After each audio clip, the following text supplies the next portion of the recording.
Hello, and welcome to the Communication Solution Podcast with Casey Jackson and John Gilbert. I'm your host, Danielle Cantin.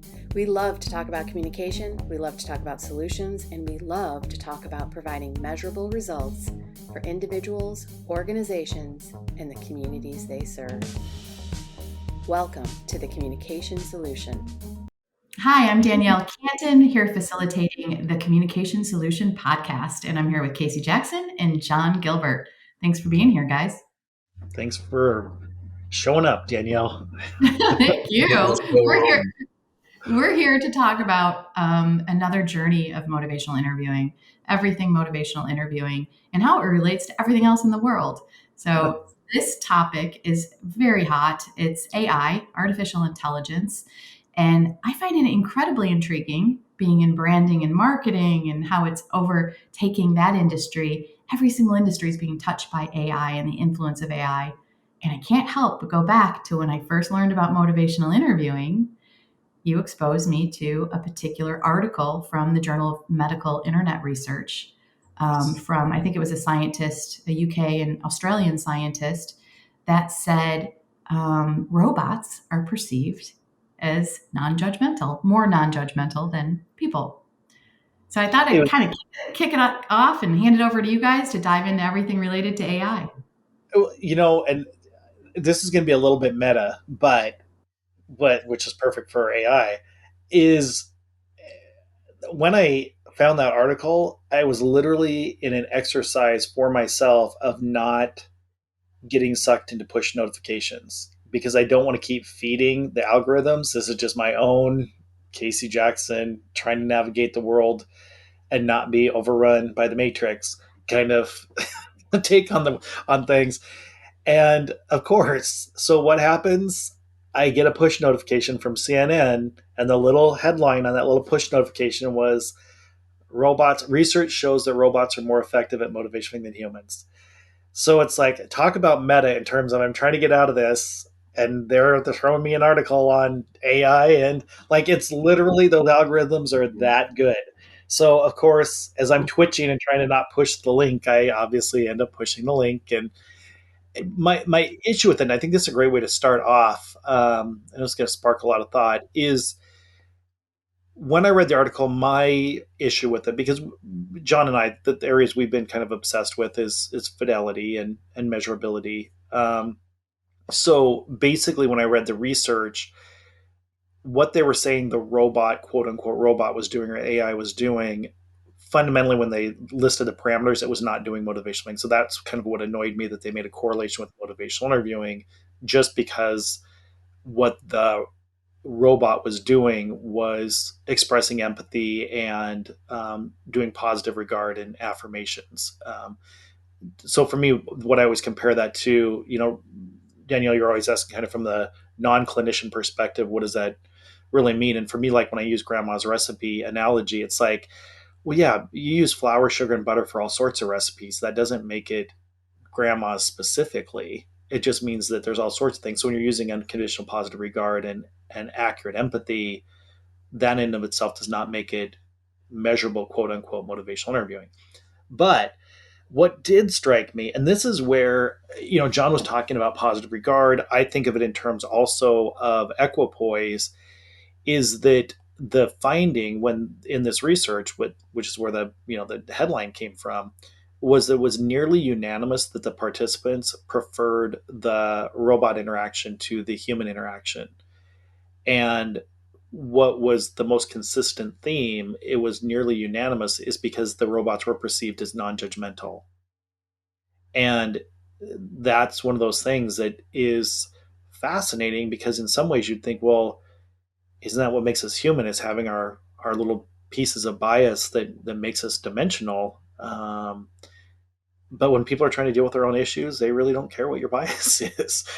And so I think those are the things where it looks like, wow, where are the benefits to AI and motivational interviewing? And so it's just kind of my brain's kind of foray into this conversation of like, wow, this is really interesting that it's starting to penetrate. And we know it's penetrating. You're talking marketing, Danielle. John and I were talking about it in terms of, applications clinically and in coaching and all sorts of other things that people are seeing.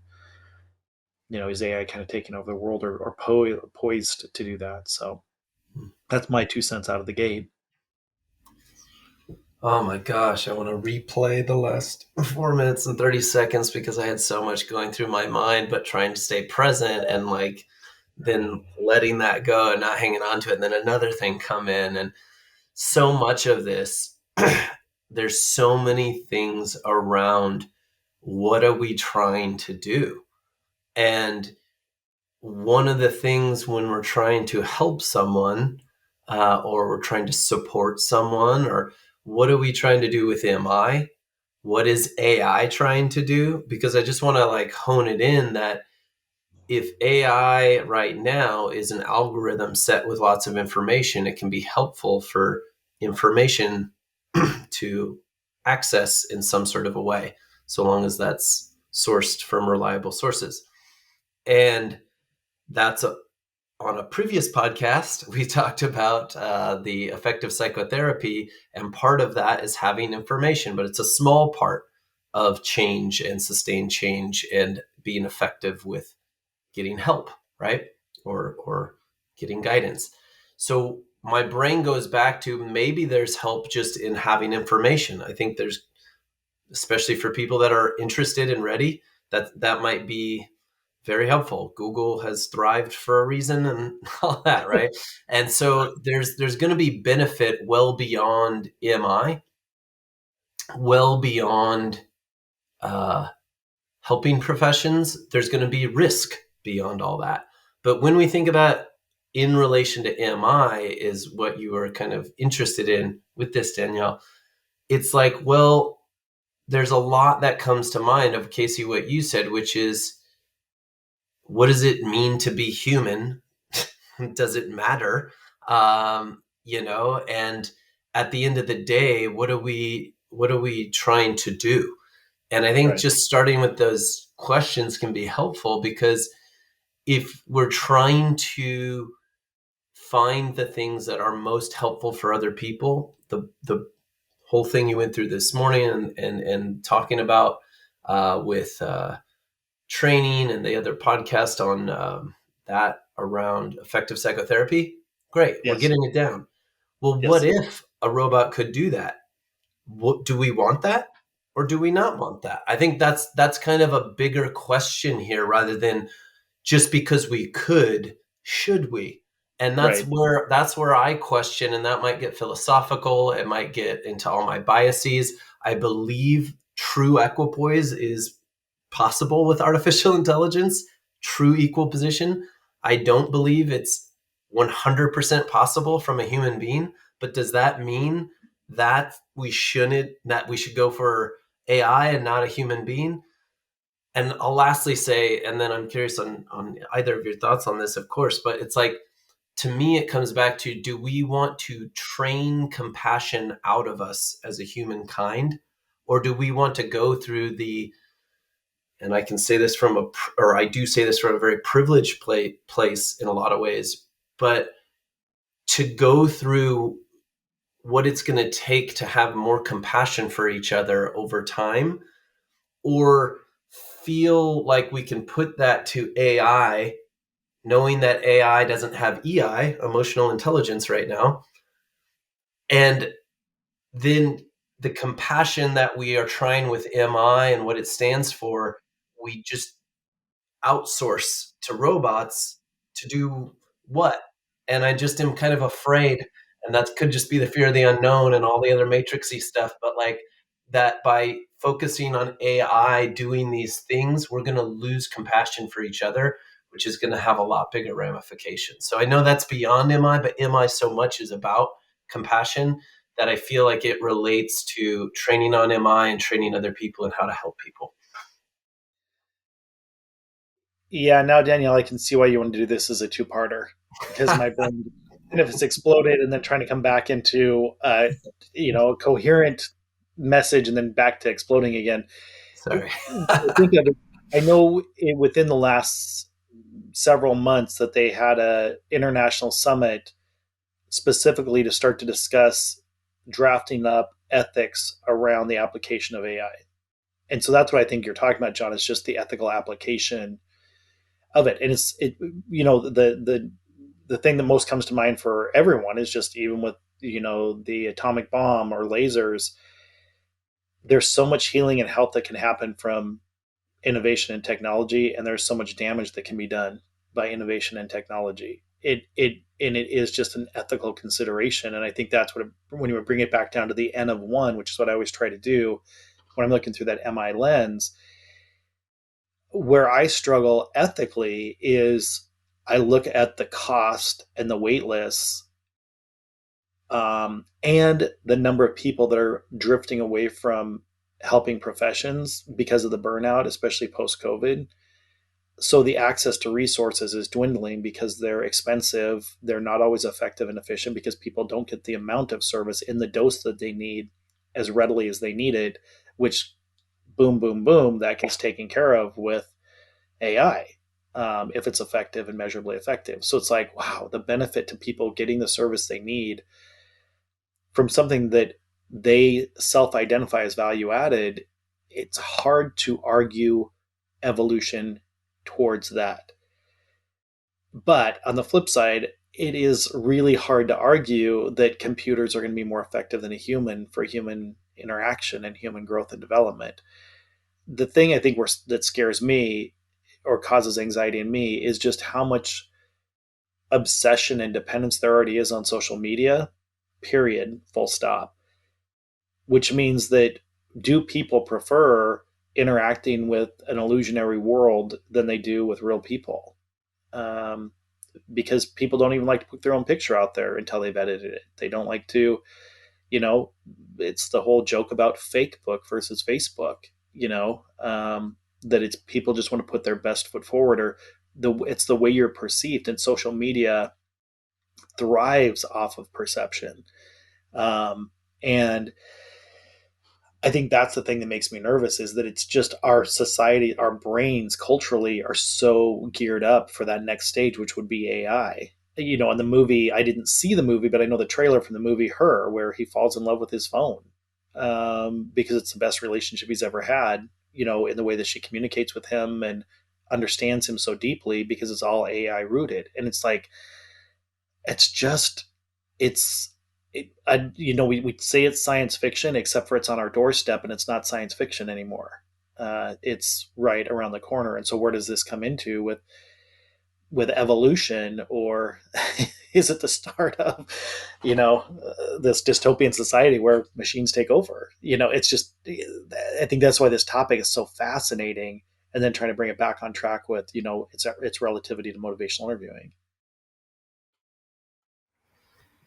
Yeah, it's such a wide swath of so many areas to potentially go, as well as so many then futuristic scenarios. And one thing that was on my mind around this that might wrangle it in to some degree, it's not particularly super intently listening to all the pieces you just brought in, Casey. It just kind of pulls one of those strings that it triggered for me, which was that, say, as we bring this back into maybe not MI, but into helping professions of a particular kind, I'm thinking in the help of something like medicine, because that's with my background training and being exposed to that and doing some with that.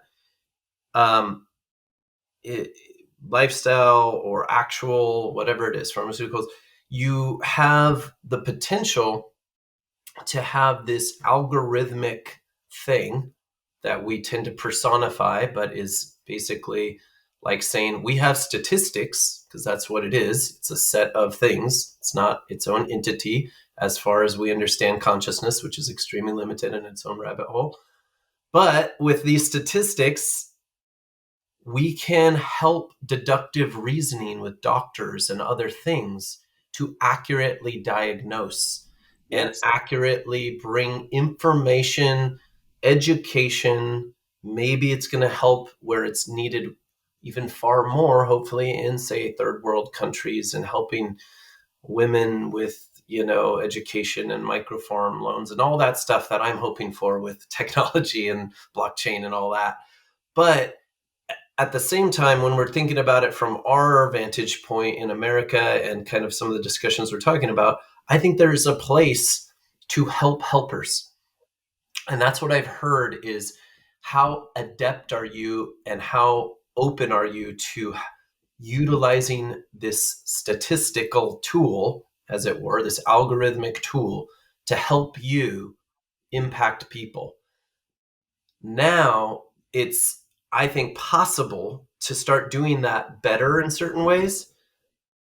But what I am wondering is, based off of a book called The More Beautiful World Our Hearts Know Is Possible, what I pick up from you, Casey, is, well, how much beauty is there to that? What does it mean to be in a more beautiful world? Or what does it mean to have a more beautiful helping situation? Because we can make it better. But the reason my mind is going there is because it's like, well, we could do these things. Is it the emotional intelligence of humans, of helping each other, that we want to have AI help with? Or do we want AI to take place of that for the sake of resources?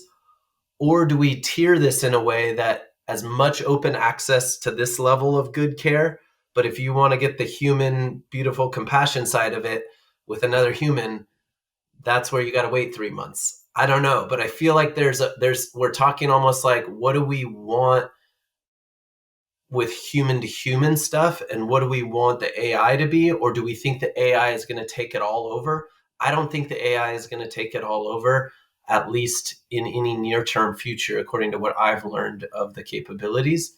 But I think there's a discussion of what do we want with MI or AI and MI, with AI and helping professions. What would be the ideal? Well, I think that's probably a smart road for us to go down, because I think that for me, where my brain goes into the complicating factors is, it's going to go where there's the most money to be made. That's where it's going to go. You and I are talking from a healthcare behavioral perspective, that you look at where health care has gone and where's the most money to be made. I mean, that's why there's all the, stereotypes about death panels and all these different things, is how do you increase profit margin? And that is where power is, especially in the US, but globally. It's with, how do we extract as many resources as we possibly can to put a few people in massive amounts of power. So, I mean, that I need to keep myself from going down that path as we're having this conversation, because then it's like, yeah, I'm not sure that has to do with MI. But where I do think it comes in is, I keep going back to access. And it's the same thing you're talking about, the, loans for, women microfarming, like in third world countries. Like, it's the thing that you have to get into in terms of, if it improves a quality of life for an individual in a moment. I think at some point people are getting into, a philosophical splitting of hairs, as doesn't matter if it's delivered by a robot or by a human, especially if they believe in the avatar that they're talking to seems to have more humanistic qualities than the actual individual may. Because the individual, it's always, this is what you and I talk about with equipoise and writing reflex, fixing reflex, is because of our innate biases. It's hard for us not to be self-centered, especially in industries where your credibility has to do with your expertise and how smart people think you are, is where your credibility comes from. So where's the credibility when there's, when you have an app that's smarter than you are and somebody can touch on it and they're not going to feel as depressed after, a 10-minute AI interaction. I think that's where I get nervous about the social media world, is that people are more geared for that, I think, than having human interaction. They don't want to leave their houses and go to an appointment. That COVID proved that. People just don't want to do face. I mean, you've got handfuls of people, and it tends to be older generations that crave that one-on-one interaction, but younger generations don't even pick up the phone. Anything that can be done electronically would be their preference. So the prep for an AI world is already well prepped, and the fact that people don't care if there's an algorithm. If I was just talking to you two that I wanted to buy, a coffee table, and now all of a sudden I get 15 emails on coffee tables that interest me, then it's like, I don't really care. I think people are getting raised with that mindset. So I think what's the struggle that we think of from our generations is how can you lose that human contact? That is just dystopian. That's just gut wrenching to think people would choose that. The problem is, I think more and more things are leaning toward. I think philosophically, people are saying we don't want that to happen.